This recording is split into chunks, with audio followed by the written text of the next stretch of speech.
అదరగొట్టే కారం రంగు రుచి ఆచి కారం పొడి. మేడారంలో అసలైన టైం వచ్చేసింది. కాసేపట్లో గద్దెపై సారలమ్మ కొలువు తీరనుంది. లక్షలాది మంది భక్తుల పూనకాల మధ్య అమ్మవారు గద్దెలపైకి చేరుకోనుంది. ఇప్పటికే కన్నెపల్లిలోని సారలమ్మ మందిరంలో కోయ పూజారులు ప్రత్యేక పూజలు నిర్వహించారు. అక్కడి నుంచి గిరిజన మహిళలు సారలమ్మకు స్వాగతం పలకనున్నారు. ఆ తర్వాత అమ్మవారిని జంపన్నవాగు నీళ్లలో తడుపుతూ భక్తులు గద్దెపైకి అమ్మవారిని తీసుకొస్తారు.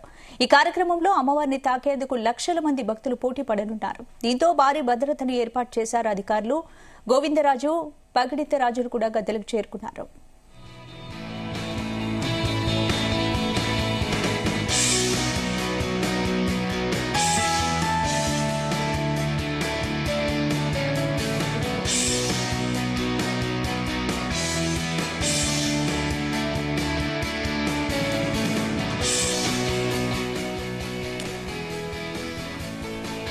అలాగే రేపు సాయంత్రం చిలకలగుట్ట నుంచి సమ్మక్క గద్దెపైకి వస్తారు. సమ్మక్క రాకతో జాతర పరిపూర్ణం కానుంది. మరుసటి రోజు అంటే జనవరి 30న భక్తులు సమ్మక్క సారలమ్మలను దర్శించుకుని మొక్కులు చెల్లించుకుంటారు. మేడారం జాతరలో ఇదే కీలక ఘట్టం. చివరి రోజైన శనివారం సాయంత్రం సమ్మక్క సారలమ్మ, గోవిందరాజు, పగిడిత రాజులు వనప్రవేశం చేస్తారు. దీంతో జాతర పరిపూర్ణంగా ముగుస్తుంది.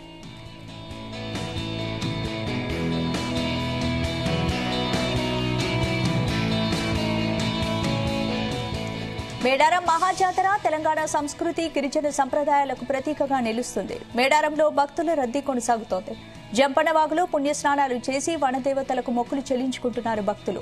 జనాల గూడారాలతో మేడారం కిటకిటలాడుతోంది. భక్తులు బెల్లం సమర్పిస్తూ ఆచారాలు పాటిస్తున్నారు. మహాజాతరకు ప్రభుత్వం కట్టుదిట్టమైన భద్రతా ఏర్పాట్లు చేసింది. ఇక దాదాపు 3 కోట్ల మంది భక్తులు హాజరవుతారని అంచనా. ప్రభుత్వం తాజాగా గద్దెలను పునర్నిర్మాణం చేసింది. అలాగే భక్తులకు ఎలాంటి ఇబ్బందులు కలగకుండా రవాణా, నీరు, వైద్యం, భద్రత ఏర్పాట్లు చేశారు అధికారులు.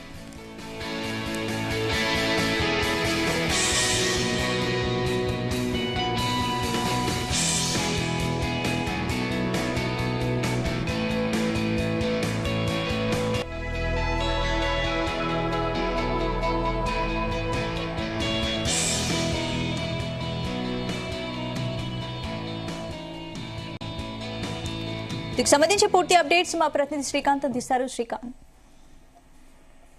మేడారం సమ్మక్క సారలమ్మ జాతర మొదటి అంకం అయితే కొద్దిసేపటి క్రితమే ప్రారంభమైందని చెప్పొచ్చు. ఈ నేపథ్యంలో ఇప్పుడు కన్నెపల్లిలో ఉన్నటువంటి సారలమ్మ దేవదేవత కూడా ఇప్పుడు కాకా వంశస్థులు కూడా ప్రత్యేకమైనటువంటి పూజా కార్యక్రమం అయితే నిర్వహిస్తారని చెప్పొచ్చు. ఈ క్రమంలో వారంతా కూడా ఇప్పటికే సంబంధించిన సారలమ్మకు సంబంధించిన పూజా కార్యక్రమాలు నిర్వహించడం, మిగతా సంబంధించిన కార్యక్రమాలు కూడా ఇప్పుడిప్పుడే ప్రారంభమవుతున్నాయి. కాబట్టి మరొక గంట సేపులు అంటే సుమారుగా 6 నుంచి 6:30 వరకు కూడా ఈ యొక్క కార్యక్రమం అయితే స్టార్ట్ అవుతుంది. ఆ తర్వాతకి మేడారంలో ఉన్నటువంటి గద్దెలపై ప్రశ్నించే కార్యక్రమం అయితే కొనసాగుతుంది. ఈ క్రమంలో దీనికి సంబంధించిన అన్ని ఏర్పాట్లు అయితే దాదాపు పూర్తయినాయని చెప్పొచ్చు. ఈ క్రమంలో కాకా వంశస్థులు అయితే ఆయా సంబంధించినటువంటి పూజారులు మరికొద్ది సేపట్లో ఆలయ ప్రాంగణానికి చేరుకుంటారు. ముందస్తుగా అయితే కూడా వీరి యొక్క ఆడపడుచులు అయితే దేవాలయాన్ని చేరుకున్నారు. ఆ ఆలయానికి సంబంధించినటువంటి పూజాకార్యం నిర్వహించడం, అదేవిధంగా వస్త్రాలు, అదేవిధంగా పూలదండలు, మిగతా సంబంధించిన సామాగ్రిని తీసుకొచ్చి ఆలయం చుట్టూ కూడా ప్రదక్షిణ కార్యక్రమం అయితే చేపడుతున్నారు. అంటే మరి కొద్దిసేపట్లో వీళ్ళు బయటికి వెళ్తారు. వెళ్ళిన తర్వాత ఇటు మిగతా సంబంధించిన కాకా వంశం సంబంధించిన పూజారులు లోపలికి వెళ్తారు. వీరంతా కూడా డప్పు వాయిద్యాలు, నృత్యాలు చేస్తూ లోపలికి వెళ్ళిన తర్వాత అక్కడ ఒక సుమారుగా 30 నుంచి 40 నిమిషాల పాటు ఒక ప్రత్యేకమైన పూజా కార్యక్రమం నిర్వహిస్తారు. నిర్వహించిన తర్వాతకే ఏతులుగా కన్యాకుమారి సారలమ్మ దేవాలయం నుంచి అయితే కూడా బయటకు వచ్చే కార్యక్రమం స్టార్ట్ అవుతుంది. అంటే ఈ లోపు కూడా ఇటు ప్రభుత్వానికి సంబంధించినటువంటి రోప్ పార్టీలు అయితే ఇప్పటికే ప్రారంభమయ్యి వీరంతా కూడా 4 విధాలుగా రోప్ పార్టీ స్టార్ట్ అవుతుంది. మొదటి విడతలో మాత్రం ఇటు తులం దెబ్బకు సంబంధించిన వాళ్ళు, 2వ విడతలో ఆదివాసీకి సంబంధించిన వారు, 3వ విడతలో ఇటు కన్నెపల్లికి సంబంధించిన యువత ఉంటుంది. 4వ రోప్ పార్టీ మొత్తం ఇటు స్పెషల్ పార్టీకి సంబంధించిన పోలీసులతో ఒక భద్రతా వలయంగా ఉంటారు. వీరంతా కూడా 4 అంచెల భద్రతలో కూడా ఈ యొక్క సారలమ్మని అయితే మేడారానికి అయితే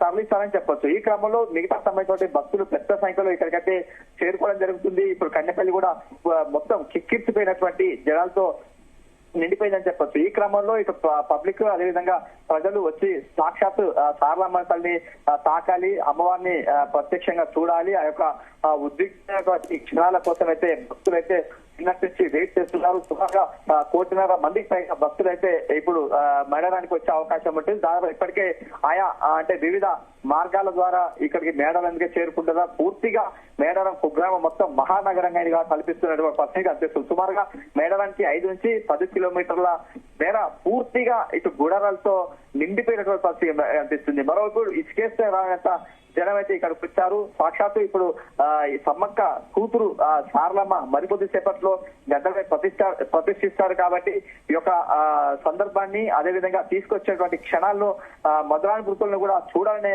ఆ యొక్క ఆకాంక్షతో కూడా భక్తులతో ఇక్కడికి రావడం జరుగుతుంది. మరి కొద్ది సేపట్లో ఈ యొక్క మొదటి ఘట్టం అయితే ప్రారంభమవుతుంది కాబట్టి ఒక క్షణాలను చూసేందుకు పెద్ద సంఖ్యలో భక్తులైతే ఇక్కడ తరలి వస్తున్న పరిస్థితి కనిపిస్తుంది. అయితే చాలా మంది లక్షలాది మంది భక్తులు గద్దెల వద్దకు చేరుతున్నట్టు తెలుస్తోంది. ఈ నేపథ్యంలో క్రౌడ్ కంట్రోల్ ఎలా చేస్తున్నారు?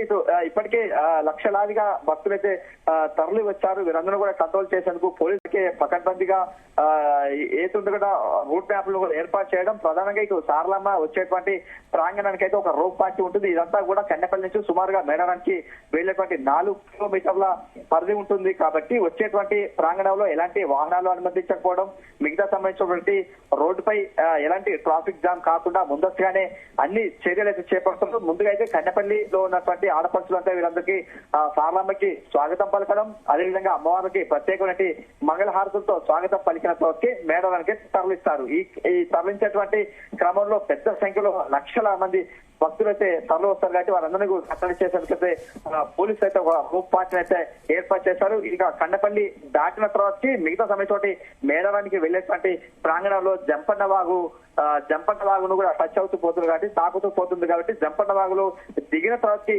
సారలమ్మ లోపల నుంచి అయితే వెళ్తుంది కాబట్టి ఆ యొక్క ఉద్రిక్తమైనటువంటి క్షణాలు చూసేందుకు అప్పటికే జంపన్న వాగులో ఇసుకేస్తారనేటువంటి పబ్లిక్ ఉంటారు. మరోవైపు శివసత్తులు ఉంటారు. వీరంతా కూడా ఒక్కసారిగా ఊగిపోతున్నటువంటి క్షణాలు ఎప్పటికీ మదిలో ఉంటాయని చెప్పొచ్చు. ఇలాంటి క్షణాలు గుర్తించుకునేందుకు అదేవిధంగా భక్తులు తిలకించేందుకు పెద్ద సంఖ్యలో ఇక్కడికైతే తరలి వస్తున్న పరిస్థితి కనిపిస్తుంది. ఈ క్రమంలో మరొక కొద్దిసేపట్లో మాత్రం కన్నెపల్లి నుంచి అయితే ప్రారంభమవుతుంది. ప్రారంభమైనటువంటి సుమారుగా 7:30 నుంచి 8 గంటల ప్రాంతంలో మాత్రం గద్దెలపై కూడా ప్రతిష్ఠించేందుకు అయితే కూడా అధికారులు అన్ని ఏర్పాట్లు చేసినటువంటి పరిస్థితి కనిపిస్తుంది. అంటే ఈసారి మేడారం జాతరకు ప్రభుత్వం అంటే గద్దెల పునర్నిర్మాణం కానీ కొత్తగా ఏర్పాట్లు చేసినట్టు తెలుస్తుంది. గతంతో పోలిస్తే ఈసారి ఏర్పాట్లు ఎలా ఉన్నాయి? మహిళలకు ఏమైనా ప్రత్యేక ఏర్పాట్లు చేశారు?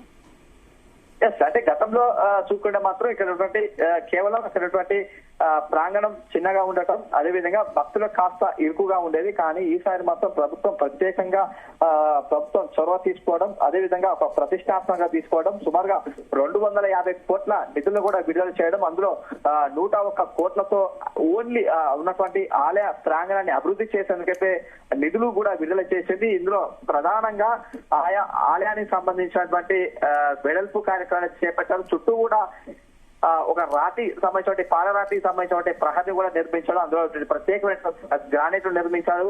అదేవిధంగా ప్రహరీకి సంబంధించినటువంటి దాంట్లో మాత్రం ఇక సమ్మక్క తల్లి, అదేవిధంగా గార్లమ్మకు సంబంధించినటువంటి వారు, మిగతా సంబంధించిన ఆదివాసీ వీరందరికి సంబంధించినటువంటి జీవన శైలి, అదేవిధంగా వారు ఉన్నటువంటి జీవిత చరిత్రను కనుల ముందు నిలిచే విధంగా ఎప్పుడు సాక్షాత్కరించే విధంగా అన్ని ఏర్పాటు చేశారు. దానికి సంబంధించినటువంటి చిహ్నాలు, మిగతా సంబంధించినటువంటి చరిత్రను తెలిపే విధంగా ఆ గోడలపై కూడా చిత్రీకరించి చెప్పొచ్చు. దానికి సంబంధించిన చిత్రాలు ఇప్పటికే భక్తులు కూడా దాన్ని ప్రత్యేకంగా వీక్షిస్తున్నటువంటి పరిస్థితి కనిపిస్తుంది. మరోవైపు ఇక్కడ మిగతా సంబంధించిన 151 కోట్లతో కూడా ఆలయంతో పాటు మిగతా సంబంధించినటువంటి రోడ్ల వెడల్పులు, అదేవిధంగా మిగతా సంబంధించిన పారిశుద్ధ్యం, అదేవిధంగా మిగతా ఇతరత్రకు సంబంధించిన శాఖల ఆధ్వర్యంలో కూడా అన్ని ఏర్పాట్లు చేస్తున్నటువంటి పరిస్థితి కనిపిస్తుంది చెప్పొచ్చు. దాదాపు 3 కోట్ల మంది భక్తులు వస్తారని అంచనా వేస్తున్నారు. మరి భక్తులకు ఏమైనా ఆంక్షలు, నిషేధాలు అమలు చేస్తున్నారు? ప్రధానంగా చూసుకుంటే మాత్రం ఇందులో మెయిన్ ఇది మేడారం అనేది ఒక కుగ్రామం కాబట్టి ఇక్కడికి వచ్చేటువంటి ప్రధానంగా వెహికల్స్ వస్తారు కాబట్టి కాస్త ట్రాఫిక్ జామ్ అయితే మాత్రం కొన్ని కిలోమీటర్ల మేర కూడా స్తంభించే అవకాశం ఉంటుంది. కాబట్టి పోలీస్ శాఖ మాత్రం ఒక ప్రత్యేకమైన ఆంక్షలు విధించడం జరుగుతుంది. ఏదైతే ఉందో కూడా ఇటు ప్రైవేటు వాహనాలకు సంబంధించిన వీరంతా కూడా ములుగు, పత్రా నుంచి నేరుగా ఇటు నార్లాపూర్, బెంగళాపూర్ సంబంధించిన ఇక్కడ మాత్రమే అలౌట్ చేస్తున్నారు. మిగతా సంబంధించిన ఆర్టీసీ సంబంధించిన వెహికల్స్ అయితే అదేవిధంగా గవర్నమెంట్ సంబంధించిన వెహికల్స్ మాత్రం కేవలం పత్రా నుంచి తాడ్వే మీదుగా మాత్రమే లోపలికైతే అలౌట్ చేస్తున్నారు. కాబట్టి అన్ని ఆంక్షలు కూడా గుర్తుంచుకోవాలి. మరోవైపు అయితే కూడా వివిఐపి అదేవిధంగా విఐపి పాస్ లో కూడా అతి తక్కువగా ఈసారి ముద్రించడం, అదేవిధంగా వారికి కేవలం వారికి సంబంధించినటువంటి పార్కింగ్ కేంద్రాలనే అలౌ చేయడం, అక్కడ మాత్రమే వీళ్ళు ఉండే విధంగా అయితే కూడా ఒకవైపు ఏర్పాట్లు చేశారు. మిగతా సంబంధించిన వీరంతా కూడా ఇటు పసరా, అదేవిధంగా నార్లపూరు, అదేవిధంగా కొత్తూరు, ఊరత్తా సంబంధించిన ఇక్కడ ప్రధానంగా కొన్ని పార్కింగ్ కేంద్రాలను అయితే ఏర్పాటు చేస్తూ ఆయా ప్రాంగణంలో మాత్రమే వీరు పార్కింగ్ అయితే నిలిపే విధంగా ఉంటుంది. ఆ నుంచి నేరుగా జంపనవాకు వెళ్ళడం, అక్కడ ఉన్నటువంటి స్నాన ఘట్టాలు ఏర్పాటు చేసినటువంటి ప్రాంతంలో వీరు స్నానాలు ఆచరించిన తర్వాత నగరంలో ఉన్నటువంటి అమ్మవార్లకు మొక్కులు చెల్లించే విధంగా అన్ని ఏర్పాట్లు చేసినటువంటి పరిస్థితి కనిపిస్తుంది. Right, thank you Shikhar. తెరకొట్టే కారం రంగు రుచి ఆచి కారం పొడి.